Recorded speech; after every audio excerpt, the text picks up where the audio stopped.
या साहेब या बसा साहेब.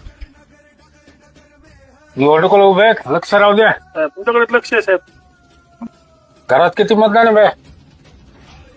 4 मतदान आहे साहेब. 2000 देत आहेत. बर राहू द्या साहेब. 2000 नका मला फक्त तुम्ही 10 रुपये द्या. अरे 10 रुपयात काय होईल रे? साहेब मी तुम्हाला 5 वर्षासाठी निवडून दिलो. त्या हिशोबाने जर लावलं तर मला रोजचे 10 रुपये द्या फक्त तुम्ही. रोजचे 10 जर म्हणलं ते होईल 18,250. एका मताचे 18,250 असे तुम्हाला 4 मताचे पैसे देऊन टाका. मतदान तुम्हालाच. एवढे 73,000 देऊन टाका. 4 मतदान तुम्हालाच साहेब. एवढे असतात का पैसे? खत्म. Bye bye. निघा तुम्ही आता. टाटा. Good bye.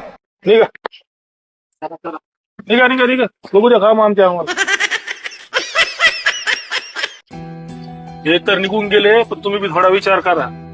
आपण साधा कॉमन भिकाऱ्याला 1 रुपया रोजचा देतो. त्या हिशोबाने जर पैशाचा हिशोब लावला तर 1,000-1,500 रुपये आपणच 5 वर्षात भिकाऱ्याला देतो आणि आपल्यापाशी 500 रुपये वोट घेऊन येलेत.